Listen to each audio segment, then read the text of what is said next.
CM ನಿವಾಸ ಕಾವೇರಿಯಲ್ಲಿ high voltage breakfast meeting. Siddaramaiah ರಾಜೀನಾಮೆ ಸಾಧ್ಯತೆ. ಬೆಂಗಳೂರಿನ ಮುಖ್ಯಮಂತ್ರಿ ಸಿದ್ದರಾಮಯ್ಯನವರ ಅಧಿಕೃತ ನಿವಾಸ ಕಾವೇರಿಯಲ್ಲಿ ಮೇ 25ರಂದು ಅತ್ಯಂತ ಮಹತ್ವದ ಉಪಹಾರ ಸಭೆ ಆರಂಭವಾಗಿದ್ದು ರಾಜ್ಯ ರಾಜಕೀಯದಲ್ಲಿ ತೀವ್ರ ಕುತೂಹಲ ಮೂಡಿಸಿದೆ.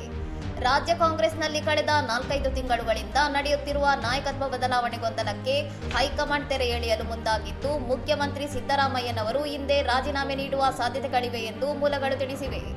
ಈ ಮಹತ್ವದ ಉಪಹಾರ ಸಭೆಯಲ್ಲಿ ಉಪಮುಖ್ಯಮಂತ್ರಿ ಡಿಕೆ ಶಿವಕುಮಾರ್, ಸಚಿವರಾದ M B Patil, Priyank Kharge, K J George, Ramalinga Reddy ಹಾಗೂ ಡಾಕ್ಟರ್ ಎಚ್.ಸಿ. ಮಹದೇವಪ್ಪ ಸೇರಿದಂತೆ ಹಲವು ಪ್ರಮುಖ ನಾಯಕರು ಭಾಗವಹಿಸಿದ್ದಾರೆ.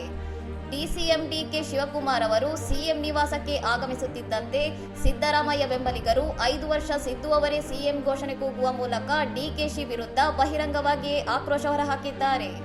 ಈ ಹೈ ವೋಲ್ಟೇಜ್ ರಾಜಕೀಯ ಸಭೆಯ ಹಿನ್ನೆಲೆಯಲ್ಲಿ ಮುಖ್ಯಮಂತ್ರಿಗಳ ನಿವಾಸದ ಸುತ್ತಮುತ್ತ ಭಾರೀ ಬಿಗಿ ಪೊಲೀಸ್ ಭದ್ರತಾ ವ್ಯವಸ್ಥೆಯನ್ನು ಕಲ್ಪಿಸಲಾಗಿದ್ದು ಸಭೆಯ ಮುಕ್ತಾಯದ ಬಳಿಕ ಸಿಎಂ ಮಹತ್ವದ ಘೋಷಣೆ ಮಾಡುವ ಸಾಧ್ಯತೆ ಇದೆ.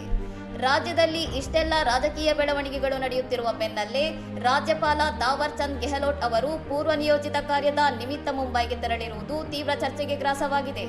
ಇನ್ನಷ್ಟು ಸುದ್ದಿಗಳಿಗಾಗಿ ನೋಡ್ತಾ ಇರಿ ಸೌರಂ ಟಿವಿ.